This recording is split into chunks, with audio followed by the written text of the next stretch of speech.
Hey guys, welcome back to another episode of the Mind Muscle Connection podcast. Today I have a very special guest on for the first time, Dr.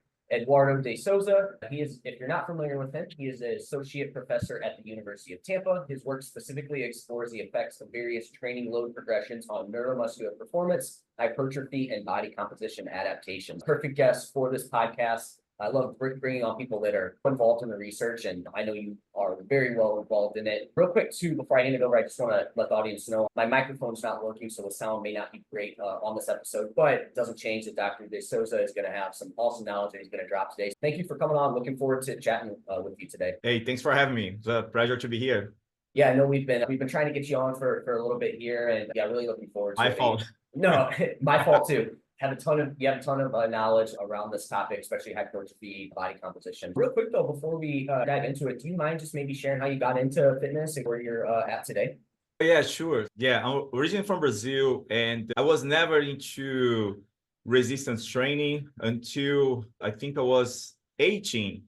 And I heard was swimming, martial arts, was a lot of stuff. And then I heard the rotator cuff. And man, when I was 18, we were talking about 30 years ago, I'm about to turn 48 in August. And I found a great PT, and he told me, like, you're young.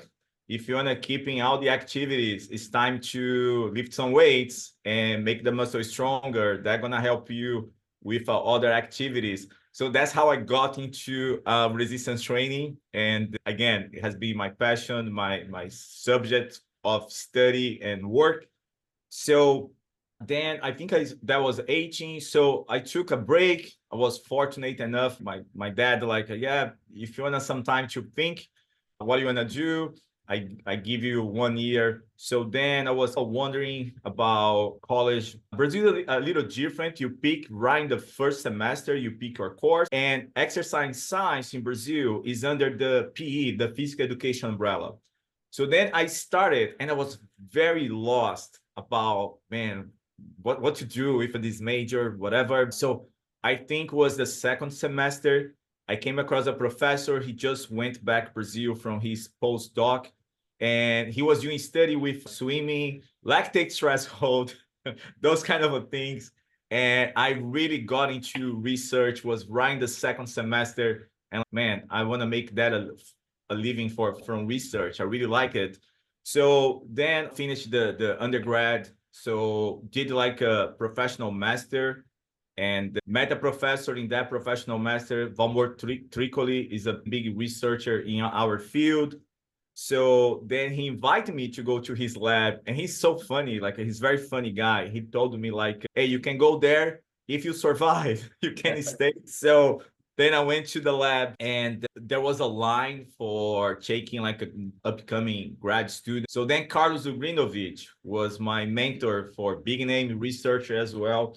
So he went back to Brazil. He was here in US. So he did his PhD at BYU in Provo, Utah. And so I always joke him because he picked me like, hey, I don't have a student, you need a mentor, I think.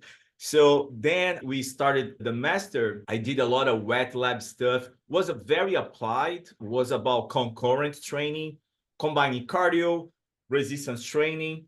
Back then, we had the switch hypothesis that doing cardio would activate MPK, downregulating protein synthesis, so on and so forth. And I thought maybe I'm going to win a Nobel Prize. I'm going to do a lot of biopsies, a lot of wet lab, those kind of stuff. And after, I think it was my doctorate that really kicked me out of wet lab. And like, man, I don't want to do this anymore. Then again, I published a few papers was because of those papers. I went to Finland. I met hacking all people there. So it was pretty cool. So and that was the idea, to see from a mechanistic standpoint, what would cause interference? And now, if there is interference, it might be an artifact of a measurement for fiber only, not for whole muscle. And power might be an issue if you combine cardio and strength. But again, that was, I finished my master was 2010. So I started data collection by 2008, 9, something like that. So then for the doctorate was more about periodization and programming. I think I'm still the only one who used gold standard technique compared daily undulating periodization, traditional linear, against a no periodized scheme. We did a 6 weeks and 12 weeks study. There was another leg of that study that would be pretty cool because we know when you are training, the sensitivity of anabolic signaling decreases. So we had 4 biopsies per participant, was baseline biopsies. It was a baseline biopsy 24 hours after the first, 48 hours after the second, and it was baseline 24 hours first session, so 24 hours after the last session and 1 week after the last session. Then there was a power outrage in Brazil. I lost all the samples. It took me a while. So just to have an idea, that study was published only in Team because I could not look at the data. It was like so many weekends, like biopsies, MRI, and a lot of work in the wet lab, and then we lost everything. And again, of course, when I was younger, training was more aesthetical, was more to keep it up the other things. Now, pretty much the only thing I do is lifting weights. And of course, I have 2 young kids, a lot of work about practicing soccer with them, riding bikes, skateboards.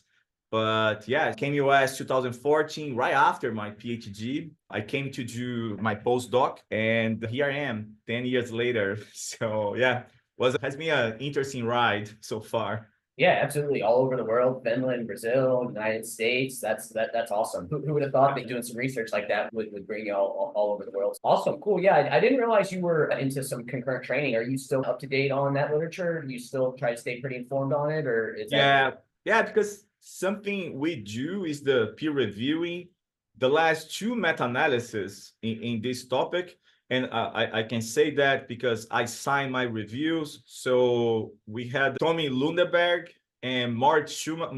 Moritz, I met him in Finland. He was hacking student. So then he invited me because it was funny. I'm really calm when they're speaking for audience. Again, you're a professor, you have been doing that for a while.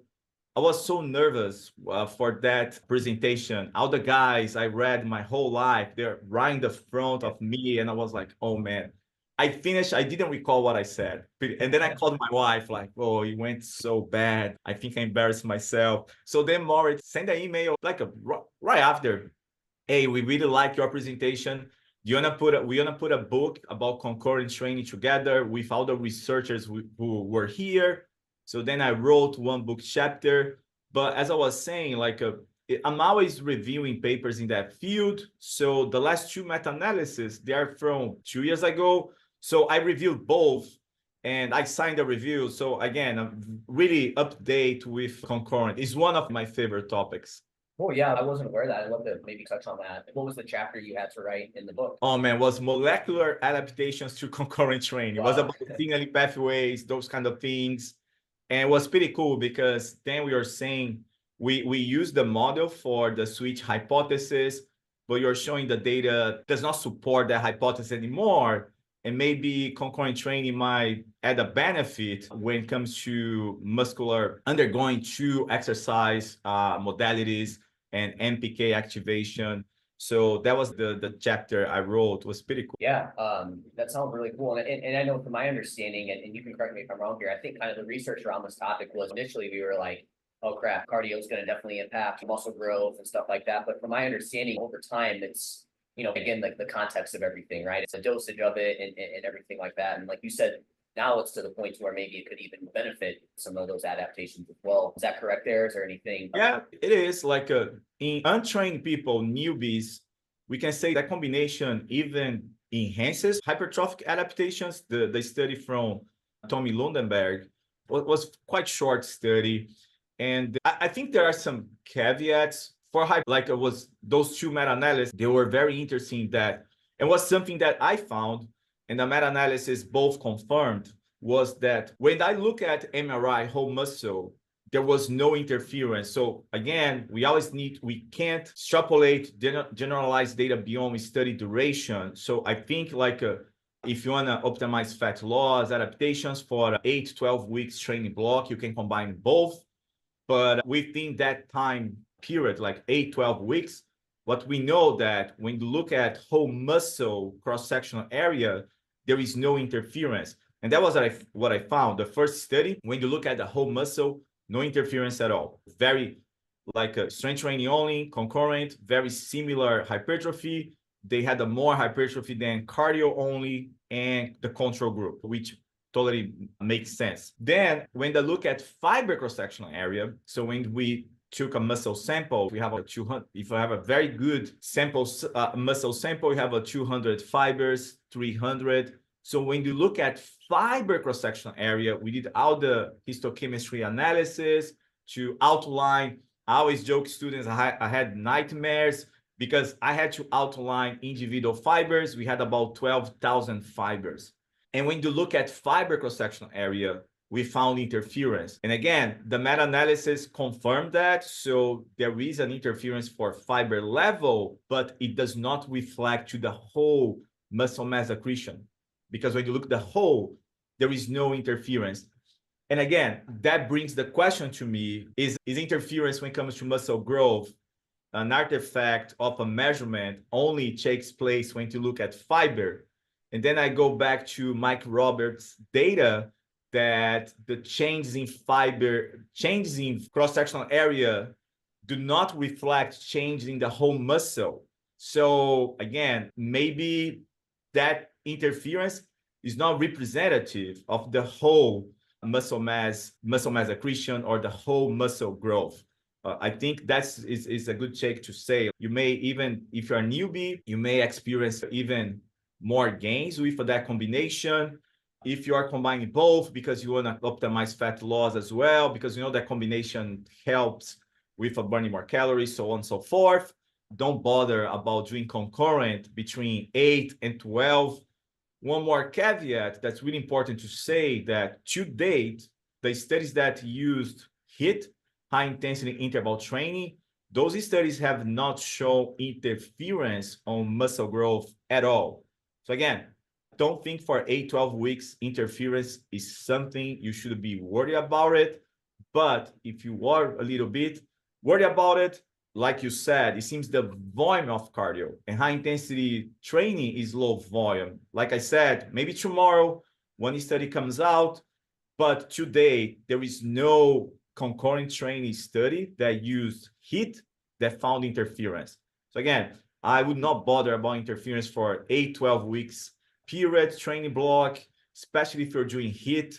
Important to say no differences between HIIT and traditional cardio for fat loss, but HIIT we can say very confident is more efficient. You get out the same outcome with way less time. And yeah, I think that that's an accurate picture at this point. We do need more data when it comes to fat loss, concurrent training and fat loss. So we have the older meta-analysis from Wilson, and that suggested that more fat loss with, but they didn't compare between conditions. They only look at within chains for that meta-analysis. Back in 2013 was the way people used to do meta-analysis. When it comes to untrained, overweight people, it seems to add a benefit for fat loss. But yeah, so I think that's the current state of art when it comes to concurrent. So you mentioned one of the things there is like with, again, because we're limited to the duration of the studies, you said 8 to 12 weeks, you're in that safe spot. If you were to extend that into a longer period of time, can you maybe speculate on what you think there with that? Do you think it would continue to stay the same, or yeah? It's hard to say, Jeff. I know a friend of mine, so they did like a 16 weeks high volume, and they also found, and again, talk about 4 months, it's a lot. And they found no interference. It's hard to extrapolate beyond what we know. Yes, maybe that's what's gonna happen. But I always tell people, like, what is your main goal, right? Is hypertrophy. I know I have a DEXA. We are about to buy a new DEXA. We have an ultrasound in the lab. I can easily measure those things. But again, if your goal is hypertrophy, pay attention to your fat percentage, measuring tape, and see if you are going where you wanted to, right? And maybe drop what is not specific. I would recommend, again, we are applied field, not everything we do, we have a data, but I would recommend, okay, if you go for stick to such long period, to maybe go to HIIT that besides duration limit to 8-12 is very low volume. The next day you fully recovered. And something we know as well that if interference, which doesn't seem to be the case for the studies we have, if it does exist, it should be muscle specific. That means if you are running, you might have interference only for lower body muscle growth, not for upper body. So then you can plan that accordingly, like in your routine, in your split. So the day I'm gonna do my upper body, I go for HIIT that is low volume. I'm fully recovered for upper body. Next day, because my cardio was low volume, I'm ready to go for HIIT the squats and the lower body. Yeah, no, that makes sense too. What muscle groups are you hitting? How's that going to impact? So like you said, running is really going to potentially take a toll on your legs. So maybe don't pair that with lower body. So you were mentioning concurrent training in terms of from a fat loss perspective. Would your thoughts or recommendations change if someone was like, hey, I really want to maximize hypertrophy, or at least I want to continue to build muscle, but I'm not necessarily worried about the fat loss side of things from cardio. It's more, hey, I want to build my cardiovascular endurance, cardiovascular system. Would that kind of change your mind on it, or would the same thing still apply if that was somebody's goal there? So if the goal is more cardio related? It's just like, hey, I want to build muscle, but at the same time, I also want to make sure my cardiovascular endurance is at least decent. Again, I'm sure it really depends on your goal, but you're more so worried about the cardiovascular for the health benefits versus like the fat loss side of things. Yeah, no, I would say the same. And again, maybe stick to HIIT, because again, when you look at VO2 max improvements across untrained people, no differences as well. So you probably get the same benefit with HIIT. And that means you're going to improve your cardiovascular fitness. Meanwhile, you're going to still experience muscle hypertrophy. So yeah, no, I would not change that. Of course, like if your goal is to improve, because something that's pretty cool that we are very aware, we can say that the evidence supports that, okay, resistance training enhances endurance performance.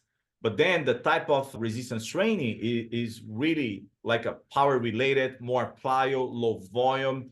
But again, of course, like I said, if your goal is more, I want to run marathon, I want to triathlon, something like that, resistance training can help you there, but it's not high volume like we do for hypertrophy. So it's more like explosive, plyometric stuff, something like that. Gotcha. Cool. Yeah, no, I find this kind of field super interesting. And I guess one more question on this. You mentioned it can potentially even improve your adaptations. Is that just for a better cardiovascular system, better VO2 max? Is that just like better recovery, or can you maybe explain maybe what the rationale is behind that, or yeah, in terms of I think because again, for some adaptations, they're very specific to cardio or strength, right? Like you need to be very newbie to grow muscle with cardio, but it does. And you have to be very untrained to improve your VO2 max with resistance training, right? But it does. But overall, like when it comes to VO2 max, blood pressure, like for people who experience high blood pressure, cholesterol, especially LDL, that's an important predictive factor of cardiovascular disease. Those adaptations are related to cardio realm, not too much resistance training. And when it comes to strength, power, hypertrophy, that's resistance training. Again, it all depends on your goals, Jeff. I think I always joke students, if you want to get out the best package for injury reduction, cardiovascular disease risk profile, decrease cardiovascular risk profile, increase longevity, the combination cardio strength seems to be the best, because like I said, some adaptations only resistance training gives you, other adaptations only cardio. It goes back to, it depends on each individual goal. Bottom line, don't bother about interference or decreased gains. I think the literature, again, does not support such statement. Some caveats again, especially when it comes to squat strength. And again, I think it makes sense if you are more concerned about 1 rep max, why would you do cardio? So ultimately, it depends on the goals. I think when it comes to general population, yes, you might get the best package when it comes to health, decreasing cardiovascular risk profile or metabolic disease profile when you do combine cardio and resistance training. If you're a very specialized individual, training for strength, there is not too much specificity about adding. And again, not saying you should not do it, because if you do the famous protocol when it comes to HIIT, 10 by 1. So it's 10 by 1, 1 minute running, 1 minute resting. That's, again, you get done twice a week. I don't think that's going to hurt your strength gain, and you're still able to progress overload on the barbell. So ultimately, it's hard. Like we keep studying and reading all those studies when it comes to make practical recommendations. Students always joke, professors, oh, the favorite professor's answers is always depends, right? Yep. But I think that there are some benefits of doing. I see more benefits than detrimental effects at this point. Yeah, like you said, it really depends on the individual role. Like if you're really trying to specialize in hypertrophy and really trying to maximize that as much as possible, you obviously probably want to limit the cardio side of things as much as possible, right? But like you said, for general population, we're not necessarily trying to be the Olympia or something like that. You have a little bit more wiggle room to play around there. Agreed. Yep. Cool. I told you we have these topics coming in, and then we always go off of it a little bit. That's fine. But it's a good topic. I think a lot of people would be interesting to listen to this topic, and it's pretty interesting. Yeah. I guess real quick before I actually move on to the next topic, is there anywhere where you'd like to see like this kind of field go, or that particular, the concurrent training side of things? Is there anything that you're like looking forward to, or you'd like to see, or you feel like we pretty much got most of the information we need? I think it's a little cliche, but we do need more studies in trained population. Gotcha. It's always way easier. I've been studying trained individuals for a while. I think the last, I don't know, man, like maybe the last 10 studies from the lab, pretty much trained individuals. And it's always harder because those guys, they come with their background. They don't want to change what they're doing. Sometimes, hey, you're supposed to do. I remember we had a study, I think was the intersect stretching, and the guys were training packs twice a week in the lab. And then someone went to the rec center where they have the gym for the students, and the same guy was there hitting the packs again. I'm like, man, you can't do that. And then we had to drop him from the study. So I would like to see studies in more trained individuals, studies with a little longer duration. We don't have too many studies focusing on fat loss when it comes to and also other modalities, because usually quite often we have running or cycling, right? We don't have a concurrent when it comes to swimming, or concurrent for people who play basketball twice a week in the recreational manner. So I think there are always, of course, I think we have a good framework at this point. I always tell people science does not tell you what to do. It gives you a framework, then you can use as a guidelines.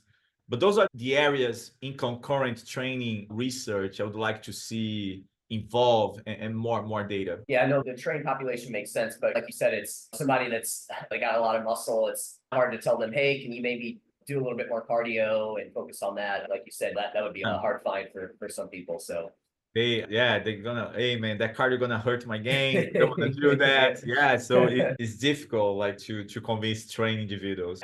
This is definitely a topic that I've been a little bit more interested in lately, because I come from like a strength background and bodybuilding kind of style background, but I recently was like, man, I really do need I haven't really done much dedicated cardio type training, so I've really been intrigued by this area of research. And it's been nice to switch it up a little bit and do add in a little bit of cardio. It's a different feel, but from an overall health standpoint, it's great. And I know for me, I feel like my recovery is better, and it's only added benefits to my training there with that. Cool. Yeah, I could not agree more, Jeff. If it does something, it will add a benefit, not interference effect, negative effect. I agree for that, Jake.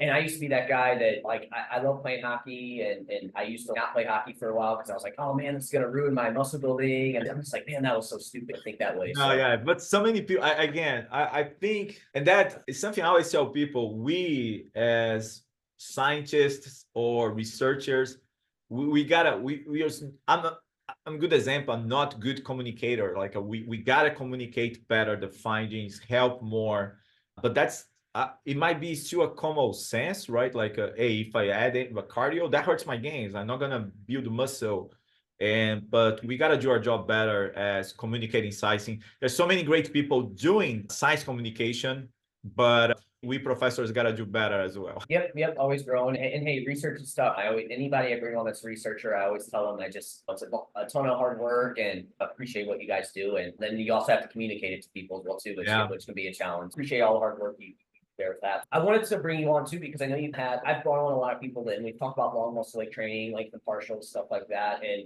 I feel like a lot of people I bring on are very pro length and long muscle length training. And I know I'm not saying you're not pro that. I just think you have an interesting view on it. And I'd love to kind of hear your thoughts maybe on where we're at there with that. And then if any questions pop up, I can ask you on that. I'm just curious to hear generally where you're at with it now. And Yeah, no, sure. That's a hot topic now. Oh man, do you know what is something that I think is very divided, and it should not be that way, because I think some people are not doing lengthening partials because they don't like people who are proposing lengthening partials for everything, so on and so forth. Okay, I think you touch on things that we gotta make difference between longer muscle length training and lengthening partials, right? So let's do a quick recap, and then we go to the lengthening partials. So when it comes to training muscles at their longer length, and I think the studies from Mael, I think that's the Japanese group, right? I think he's the PI there. And it's important to say that I'm going to start over. I think I have two problems with lengthening partials and longer muscle lengths, and extrapolations that are made and how people are using evidence from those studies. And then now we can start with training at longer muscle lengths. So I think was the first study from Mael was the seated leg curve versus the prone one, and overall volume favored longer muscle length training. And I think 4 out of 6 muscles favored longer muscle length training. One was no different, just sartorials was better for prone leg curve. And it's important to say that all Mael studies, they compare training muscles at their longer length versus training muscles at their neutral or short position, utilizing full range of motion. No Mael study today has used lengthening partials. And all the studies from Mael, untrained individuals. I might be wrong if it's not all, I would say 95%. And that's already one limiting factor that is hard to make extrapolations to train people, because when it comes to advanced techniques, we always talk about training individuals utilizing those techniques. But again, we can say that, yes, we do have evidence that training muscles at their longer length enhances hypertrophy. So as someone who has been training for a while, I do implement longer length muscles in my training routine. So again, it doesn't hurt, right? Like, why not gonna do that? So I do implement longer length muscle training, something you need to advance here, more muscle groups, and again, goes back to populations. But we all agree, I think nobody will say, no, we cannot say that longer muscle length training generates the same. No, it does. For the studies that we have at this point, they do generate more hypertrophy. When it comes to lengthening partials, few things that stand out to me, and we must say that the studies that compare full ROM versus lengthening partials, we have in some studies, lengthening partials were better, or it were no different from full range of motion. So there is no study at this point. We were talking about that in the previous podcast. Yes, so there is no study in which full range of motion outweighed the lengthening partials. That's important to say.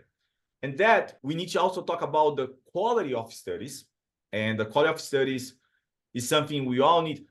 Our field is new. I think we're doing so much better than we used to 20 years ago. But like you said, we all have a room for improvements, and our field needs to improve when it comes to quality of studies. One study that I think is from Kubo, the Japanese study, they use lengthening partials, but they estimated muscle cross-sectional area based on conference, which is not, and again, the gain was was training people experiencing 50% muscle growth, 50. That's like I can't think about that, training people growing muscle. About just one example about the quality of the studies. So when you look at the meta-analysis, and I think now we're gonna touch on the problem when how people are using the evidence, and maybe some people dislike lengthening partials because how people are using. I must say, yeah, totally fine if you wanna lengthening partials two in your box. I don't. Superset is a good example. I do superset because time efficiency and because in my lifestyle, right? I drop off the kids, go to the gym. I have 1 hour to work out. I do a lot of supersets to get my weekly set number, whatever. Do you have any chronic study about superset? To date, no studies. So I think Brad Schofield just finished something chronic about it. It might be the first chronic study. And people are still doing superset, right? I think, again, it's the same when it comes to lengthening partials.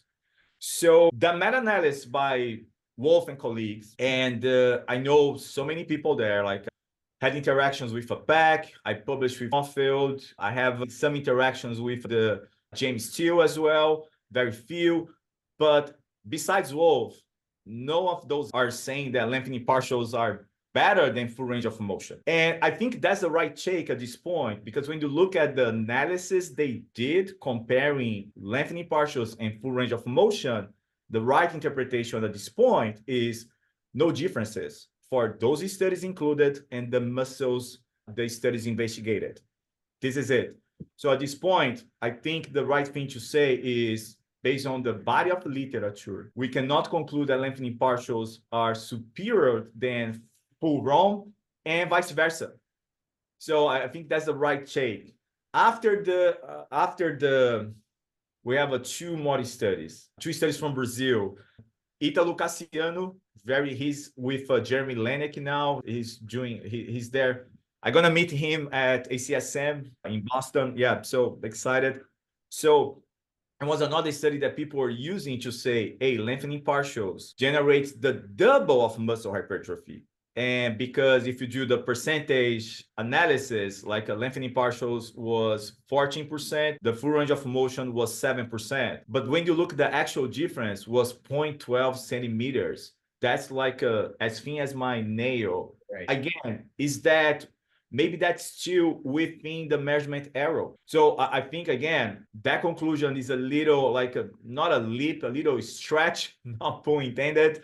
And we have also the study from Pedrosa. I know Italo and Pedrosa, Italo was the guy that published the calves exercise, and Gustavo Pedrosa was the guy that published the leg extension. Okay, yeah.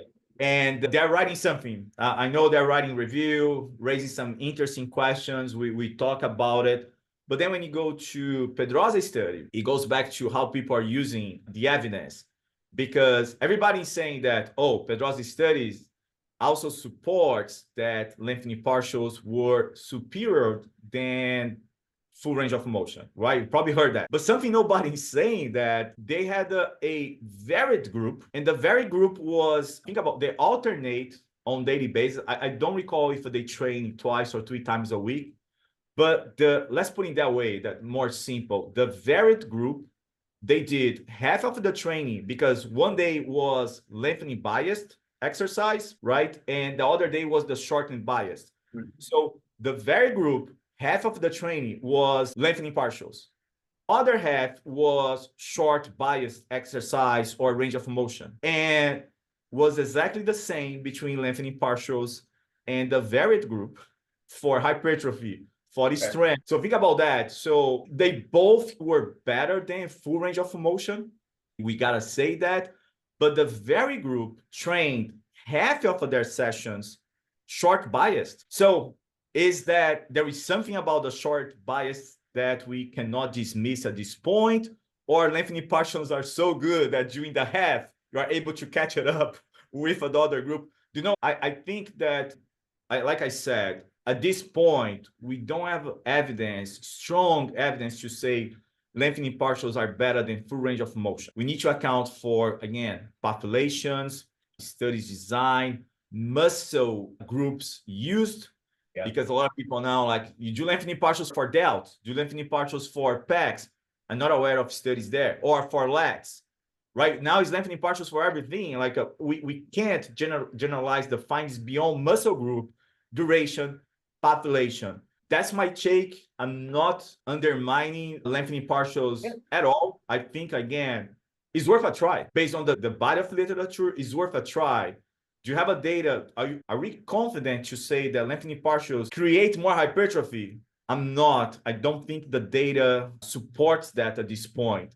And I see, to be honest, Jeff, I see pretty cool application when it comes to lengthening partials, because people who have joint limitations, if they can do, if that is the portion that allows them to do exercise and they still experience equivalent growth to full range of motion, that's great. If you have an injury that you have limitations when it comes to range of motion and you can do partials, short, or again, I really like Pedrose's study, but nobody, you don't hear that. Do you know what? There was a group there, the Varied group, that half of a training was short biased, the other half was lengthening partials biased, and the gains for the strength and hypertrophy were exactly the same compared to lengthening partials only. I feel sad sometimes why so divided, because I think some people are not doing lengthening partials because I don't like that guy proposing lengthening partials. And I think, again, superset is a good example. We do not have a data about superset. So many rest pause, myoreps. You are finishing the writing about the myoreps study as well. So there's so many techniques. We don't have a data and people are still using. So I would say the same about lengthening partials. Go for it. The problem is when you start to make extrapolations like, is the most scientific evidence for everything. Right. As a science guy, not that fast. That's a leap at this point. But do you have a data that supports the use of lengthening partials? Yes, we do. But again, like I said, I think at this point, the root of the problem when it comes to lengthening partials, how people are promoting the technique or using the evidence, and that misunderstanding between training muscles at the longer lengths with a full ROM versus lengthening partials.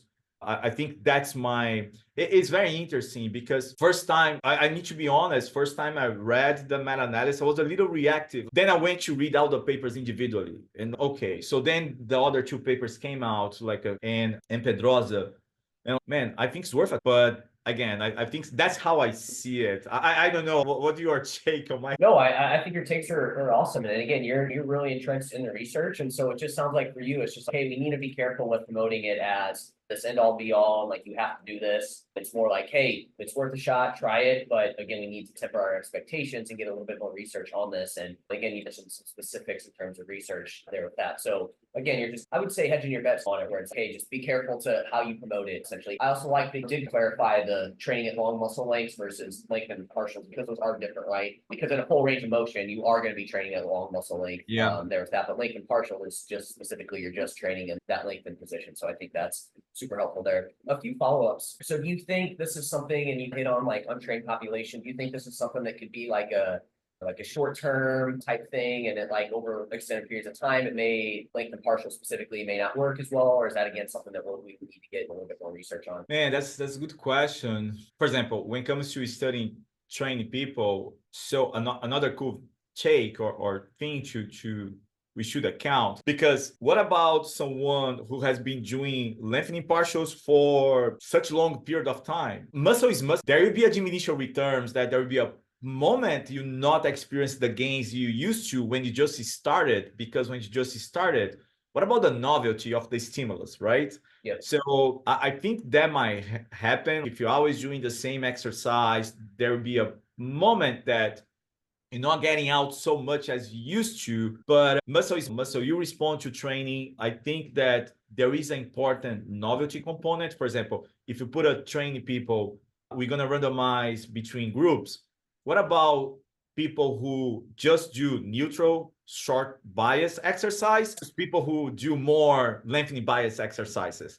I think that, yes, so probably if you do, like, you just switch to the lengthening bias realm and doing more lengthening bias, longer muscle length, you're probably going to experience more gains, but is that actual technique effect per se, or the novelty? So that's a question. I don't have a good answer, but, and if you just keep length bias exercises for 2-3 years, are you still getting out the same muscle growth when you just started? Probably not, right? I always say, I think studies that we did in the past when it comes to, we are probably one of the first, we use the MRI technique, the gold standard for muscle hypertrophy. And back 2014, when you published a study that doing only squat did not grow rectus femoris, but when you varied exercise, our exercise variation was compound exercises. And we found that was pretty cool because when you look the whole muscle, no differences. But when you look individual vesti muscles and rectus femoris, the two groups that varied exercise, they are the only groups that increase all the individual heads of the quads.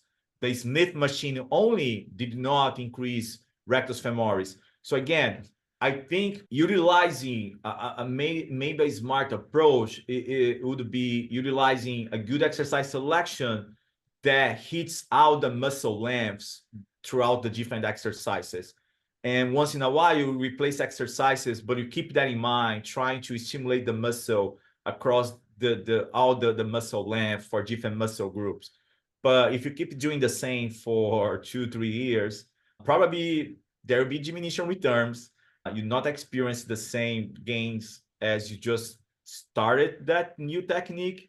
Again, I think those techniques, they are two in a box, is worth a shot to implement, and maybe you tailor I'm going to say that based on your lifestyle, what are the training techniques that fit better your lifestyle, time efficient, so on and so forth. So I think sometimes we do complicate a little bit exercise prescription. Yep. Again, science gives us a framework.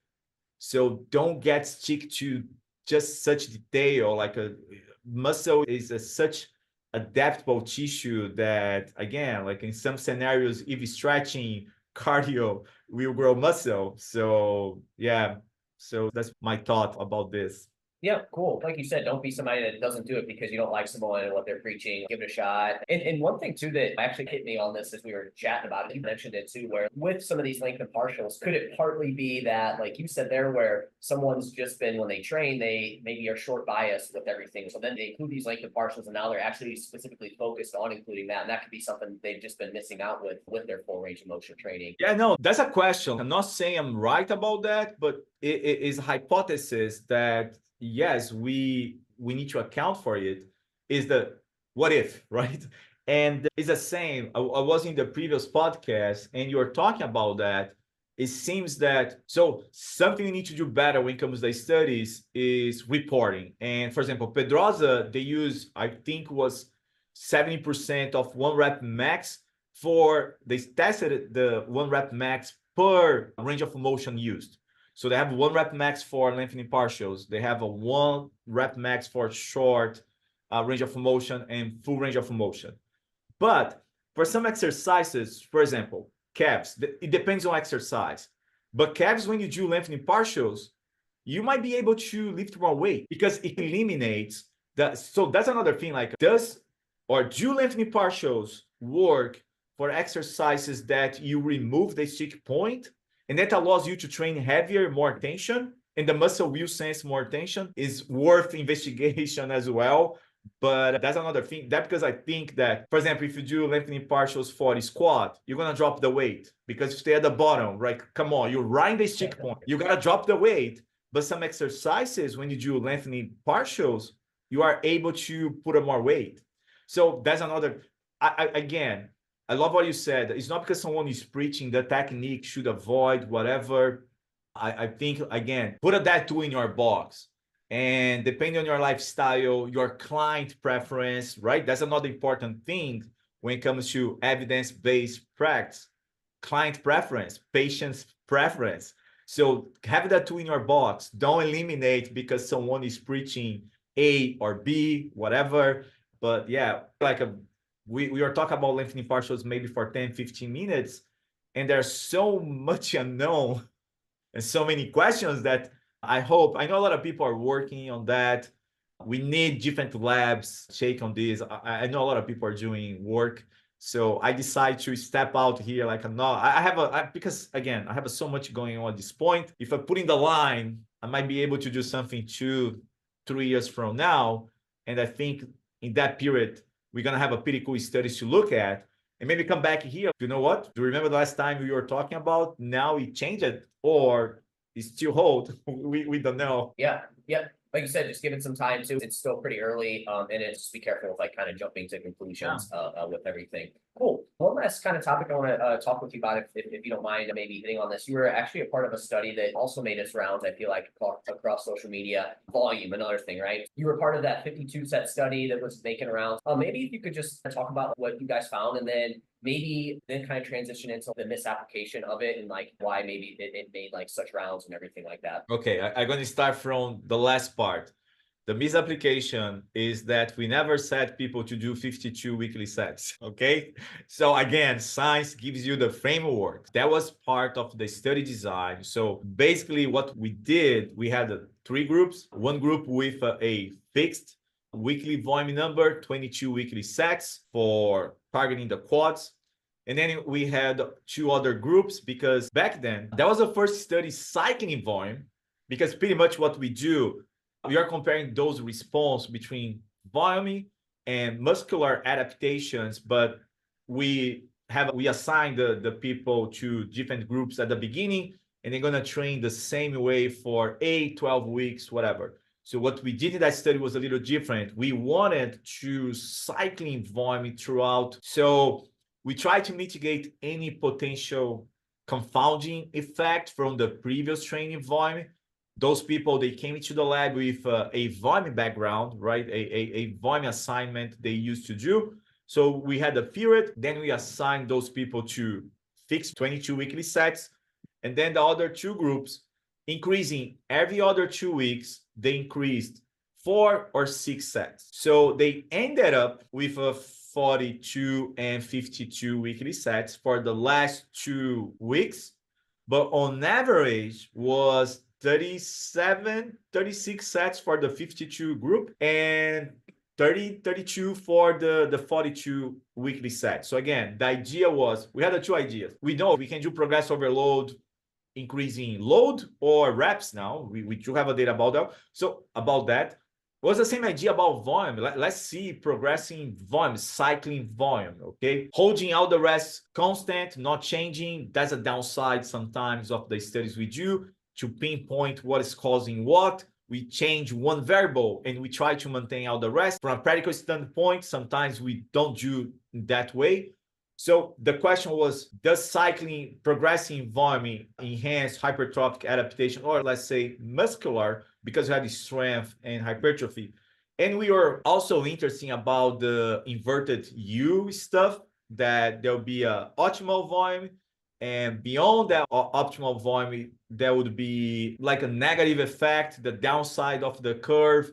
And if the inverted U exists, it might be a way bigger number we thought previously at this point based on that study. So again, so they trained for 12 weeks. And then what we found was a time effect for hypertrophy. We measure hypertrophy in 2 different ways. So over time, like a post to pre, they increase size. We didn't have an interaction between the groups or group by time interaction, but then we did a post hoc analysis comparing the absolute change between the groups, and we still did not find difference between 52 weekly sets and the 22. And a lot of people took that, and again, that it always goes sideways. We have, I like to say, we have the high volume lovers and the low volume lovers. And the people who preach high volume, yeah, but is a small advantage. We cannot be black and white, binary, interpreting confidence intervals, so on and so forth, a little statistical discussion. But we, in the paper, we said that we had a slight advantage that did not reach significance. Take it the way you want it. Again, is that practical? We can talk about practicality of 52 weekly sets, or even the study design as a whole. And also for the strength, which was a big surprise. Whoa, the 52 weekly set gained more strength compared to other groups as well. And when we did a discussion, because I have one paper under review about volume, and kind of I will not say that contradicts, but it shows that trained people, in my experience, not impressive, important gains doing way less volume. But again, on paper, the 52 weekly sets, they were strong. The 1 RM body mass ratio was 1.7. So the last study from my lab, all-base study, was 2.02. So the guys were able to squat twice. And that new study under review, the guys also were strong, like a squatting 1 RM body mass ratio about 2. So then when you compare Allison, the 52 weekly set, like absolute change, because again, so many people prefer to rely on percentage. And again, if you have the same, one group change 25 kilos, the other group change also 25, but the baseline are different, the same 25 will produce different percentage change. So that because I don't like, that's not important. Like when the study presents only percentage change without absolute change, that not concerns me, but man, again, when you start to look at the other studies that from my lab, other labs, man, when you compare the absolute change for 52 weekly sets compared to other study, it's not way more, like maybe it's less than half centimeter. Is that worth it? Again, Jeff, maybe depends on your goals, your availability for training. Maybe yeah, the answer is yes. But I think a lot of people, the problem with that study, I think similar to lengthening partials. Some people are very full run lovers. Some people are lengthening partials lovers. And for volume, you had the same, right? You have the preachers for high volume. And when the next study is going to be published, I'm going to get the heat from the other side. Yeah. Now the high volume preacher are going to attack the study and criticize with a no sense critics about the study. But again, I think my takes that, yeah, I'm not saying that forget about volume. I think until certain point, I'm very confident if you're doing 5 weekly sets versus 10 weekly sets, I think 10 will generate more hypertrophy. If you're doing 15 versus 10, 20 versus 10, yes, maybe still 15 and 20 being better than 10, but now I think the difference starts to get smaller. And as you keep progressing, that difference getting smaller and smaller. So I do believe there is a diminishing returns when it comes to progressing volume. And I think that might be very individual, right? Like the volume that you level off, you might tolerate more volume than me because characteristics, age, so on, training background, experience, and also, like I said, rest interval, exercise use, intensity, they're also going to affect your volume. So I don't know if I made too complicated about the volume, but that was interesting because I never, I think it was the first, I don't know, because I really got into social media last 2-3 years. I don't remember other papers making that. No, that was crazy. Yeah. It really was. It was. Okay, so here's my take on it then. So you can correct me if I'm wrong here. It sounds like you guys tried to find, hey, where's that point to where if we get somebody up to 52 sets, and again, they worked up to it. You didn't just have them start at 52, they worked up to it. You guys were trying to find that spot to where it was like, you're at that inverted U, when does things start to turn down? And you didn't find that. However, now it comes down to, okay, like going up to 52 sets, yeah, maybe it was better, but then was it that much better? And is it worth the time constraint essentially there? Or is it worth the time to put into it at that point? But and people took that as, oh, hey, you said you need to do up to 52 sets, but that's not what you guys are saying. You're trying to find that top end. And it sounds like we haven't necessarily found that top end yet. Yeah, I absolutely correct. I think so many people did not read the paper and they went by other people's takes on that paper. We never said that now you gotta do 52 weekly set. We point out that, hey, 22 to 52, not that different. Again, basically, like you said, does that fit your lifestyle, your training style? Is that worth it? You worth a shot? Maybe for some people, but it was very interesting that we are so conservative writing the discussion very carefully about showing other data. Oh, those are all the studies. They've reported this, which is very similar to 52. My volume might be better, more might be better until a certain point. And after that, it might be up to the individual if that difference worth more time and again, the commitment, everything that comes with such high volume. So I think that was, and like you said as well, the inverted U, I think only one individual decreased adaptation. All the people there, they were not changing too much, or they got gains with progressing regardless the group. So yeah, it was quite interesting. Could one takeaway you have from the study be that, hey, if you are going to try these higher volumes, you probably want to do it in a way that you solely progress up to it, or can you still not make that? Can you still not take that away from this? I think if I would ramp up my volume, I would progress slowly. Yeah. I think, and again, 52 sets. If you do I'm gonna do 52 weekly sets for all the muscle groups, you probably can't, right? Like it's not practical at all. So if I would increase okay, I'm gonna give a shot. So again, it's the novelty because I have been doing more low volume, high intensity. Now I'm gonna drop intensity a little bit to increase my volume, so on and so forth. And I would slowly progress the volume, and I was monitoring my performance I would pick like a fingerprints exercise, because again, when it comes to specialization phase, how many muscle groups can you do that? Not all the muscle groups. Maybe for 1-2 muscle groups. All right, for those that are my weaker points, I'm gonna slowly progress volume. For those muscle groups, I'm gonna choose like a fingerprints exercise to track my progression, to see if I'm still able to apply progress overload and slowly progressing. Not like, again, that's something we had to point it out so many times. Like the people did not start it with a 52. So if there is a rule, when it's more from endurance cardio, we never increase more than 10% your volume from the previous week. So at the first 2-3 progressions, they were a little higher, was like a 15 to 20% progression. But towards the end, compared to the last 2 weeks, they were increasing about 12-13%. It's not that much. So again, I think that might be a good way to go. Like we have a Scarpetti studies, the data from AIDA. So they increased 20. The average increase for our study was about 13-14. I would put a 15. So it's a little bit more, a little bit less, depends on the phase of the training, something like that, because then you can go for individualized progression rather than a random number. Okay, I'm doing 10, I'm going now 17 sets. So again, I think that's a good way to do like I'm gonna give a try here for those weaker points, but I'm gonna slowly progress.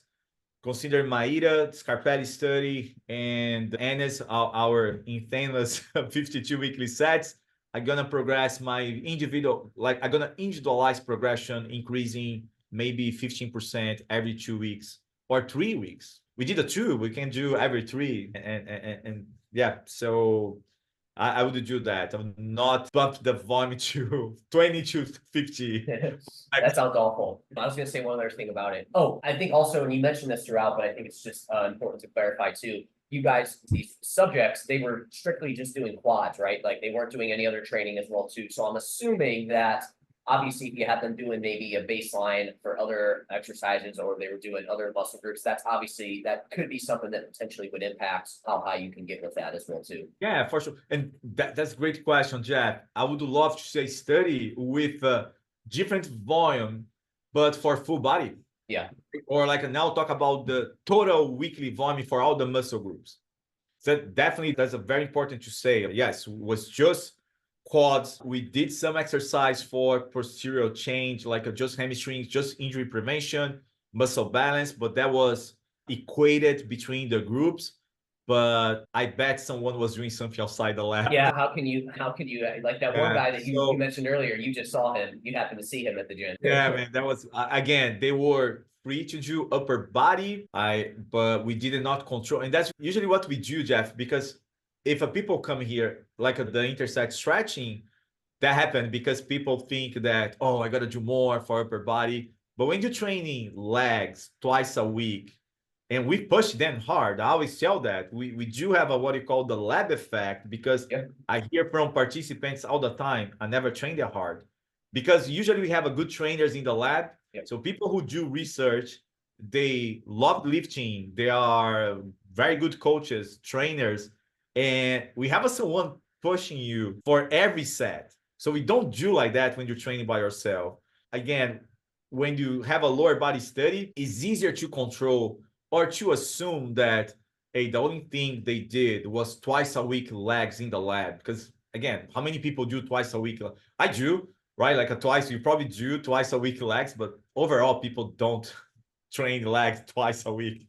Guys, at least. Women maybe a little bit, but guys for sure probably. No, guys, yeah, guys for sure. Yeah. Males, they do even like, yeah, I think I opened the question box on my IG yesterday, and the question was, do you think 45 weekly sets for glutes are too much? Well, 45, just glutes, right? Not talk about hamstrings, shoulders, whatever, what else she was doing. And yeah. My kind of takeaway from this study was like, I think this lends to, like you said, potentially being able to do some specialization phases for certain muscle groups. And obviously the benefit of adding volumes, like you said, progressing it versus just throwing it all in there at once. And then, and again, you can maybe correct me if I'm wrong here, but part of it was too, like, if you can and you have the time to do it, it's probably not a bad idea to try and squeeze in more volume if you can do it and you're really trying to maximize muscle growth. Probably doing more is good. So long as it's high quality and good quality training, it's probably not a bad idea to do more there with that. I agree. I like to say, be your own lab. If you haven't tried so many, like for your weaker points or for specific muscle groups or areas you want to develop more, and you haven't tried lengthening partials, all the different techniques, but higher volume was something you haven't tried yet. Yeah, so go for it as a specialization phase. Like I always tell people, do your journals, track your progression, because you're going to collect your own data. And then I know sometimes at home, people are going to use like a basic bioelectrical impedance, like measuring tape, track some data. And okay, I was doing this for 10 weeks. And what did progress, what didn't, and now I'm gonna change something here. So don't change everything on the weekly basis, on daily basis, because again, be your own lab, gather your own data, do your journals, and maybe like, do you know what? I have been trying so many different stuff, but higher volume was something I haven't yet. Why not? And maybe you may have the gains you wanted or experience. Again, I see that way as well. So I don't tell people, no, avoid higher volume. It is interesting because studies, data, they're all over the place somehow. I know Josh and Zach from Zordo's lab, they're working on, I think it's time. I was talking to Eric Helms, and I think it's time we have plenty of data. It would be cool to see a new meta-analysis. And I know there is one on the works.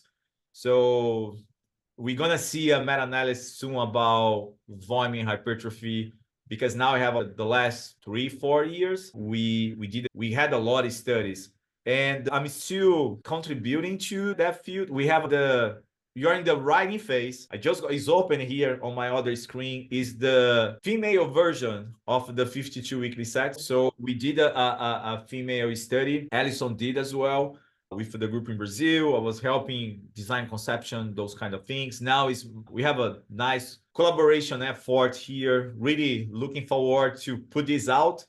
I'm going to spoil So we have another one under review from my lab. That was one group keeping the previous training volume. The other two increased 30 and 60%. That's under review. And I'm also leading a big retrospective volume study. It's going to be very interesting because we have probably 140, 150 participants. Awesome. We have so much data sometimes we don't include. So we're going to do a retrospective. You are playing with it's a very exploratory analysis at this point. We're trying to see what you're going to do. But yeah, at this point, I'm involved in 3 more volume studies. So I think, again, the framework is getting stronger and with more options to people try out. Yeah, no, I'm glad you brought that up, and I can't wait to see those studies. That's going to be super cool, and I'm sure each one of those studies are going to lead to more questions, and that's part of research, right? It's just always, but you hit on the part that I went into with here was like, we have a ton of tools in the toolbox. You can use them, and don't underestimate, especially when it comes to hypertrophy. Like you said, we have that framework, but a framework seems like we got a lot that we can play around with. So see what works for you, but also what do you enjoy and what is going to allow you to continue to really push your training and progress. I think people tend to overlook that. They get so caught up in, oh, hey, what does the study say? I need to do this, but part of it is what can you enjoy and stick with? Because that's ultimately what's going to lead to the most muscle growth over time as well, too. Yeah, I like to say, Jeff, it's not that complicated. What we know with a data at this point, right? Proximity to failure, like a train hard, 1, 2 shy of failure, whatever rep range you like to use, the way you slice it.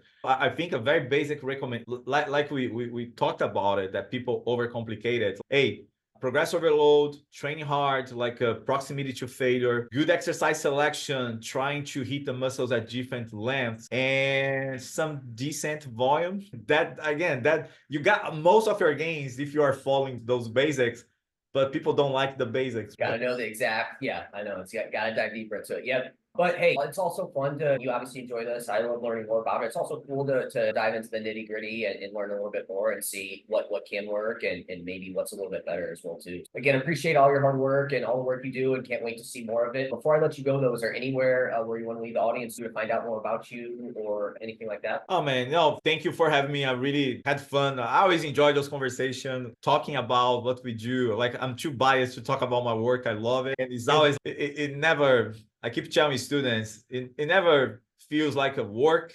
It is, I really had every time, like, I have fun talking about this stuff and what we do and try to advance the field. It's a big challenge, opening the way for the new generation coming. I'm not planning, I'm again 47, not planning to retire soon, but I think that's part of what we do. If I do something interesting when it comes to research, is because the previous studies that I read and gave me questions, and I hope people are going to do the same for my studies. Oh, that's cool, or it's not so cool because you got to do this now. And I think that's what we do. When it comes to social media, where people can find my work, usually IG, Instagram is, I really don't recall. I think it's Dr. De Souza, EO, something like this. And Twitter. I know I post Portuguese, English, but we always, like, I'm always posting when we publish a paper or when you talk about a specific topic. But yeah, Twitter, Instagram are the two platforms I'm trying to be more active. Yeah. And as a researcher, I'm sure you opened that Pandora's box there by getting on Instagram and stuff. So your Twitter handle is Dr. and then EO at the end. There Yeah, that. so That's your Twitter and Instagram the same. Yeah. But we'll make sure we put that in the show notes as well too, so people can just click on it if they want to follow you and everything like that. So I appreciate it. Yep. Dr. De Souza, we really appreciate your time. A ton of great information here. It's great to learn more about you and your work and everything, and keep up the hard work. And looking forward to seeing all your work here in the future. We'll talk to you soon. Thanks again.